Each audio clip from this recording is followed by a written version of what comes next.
એનડીપીએસના ગુનામાં સંકળાયેલ અસામાજિક તત્વોનું લિસ્ટ બનાવી પીએસઆઈ એમ.એચ. વાઢેર તથા પીએસઆઈ એમ.જી. રાઠોડ તથા ડીજીવીસીએલના કર્મચારીઓ સાથે વીજ કનેક્શન ચેકિંગની કામગીરી હાથ ધરી હતી. 2 આરોપીઓના મકાનમાં કર્યું વીજ ચેકિંગ. ગેરનીતિ જણાતા 2.25 લાખનો દંડ ફટકાર્યો હતો. સ્પેશિયલ ઓપરેશન ગ્રુપના પોલીસ ઇન્સ્પેક્ટર એ ચૌધરી અલગ અલગ પોલીસ સ્ટેશન વિસ્તારમાં રહેતા એનડીપીએસના ગુનામાં સંકળાયેલ અસામાજિક તત્વોનું લિસ્ટ બનાવી પીએસઆઈ એમ.એચ. વાઢેર તથા પીએસઆઈ એમ.જી. રાઠોડ તથા ડીજીવીસીએલના કર્મચારીઓ સાથે વીજ કનેક્શન ચેકિંગની કામગીરી હાથ ધરી હતી. જેમાં ઇલિયાસભાઈ અલી હુસેન મલેક રહે દેરોલ સામે એનડીપીએસ એક્ટ મુજબના 2 કેસ નોંધાયા હોય.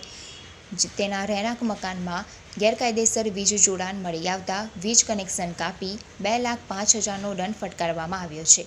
આ તરફ સોનુકુમારી મુકેશભાઈ મંડલ રહે મંગલદીપ સોસાયટી, લક્ષ્મણનગર પાસે રાજપીપળા રોડ, સાળંગપુર, અંકલેશ્વર સામે એનડીપીએસ એક્ટ મુજબના કેસ 2 નોંધાયા હોય.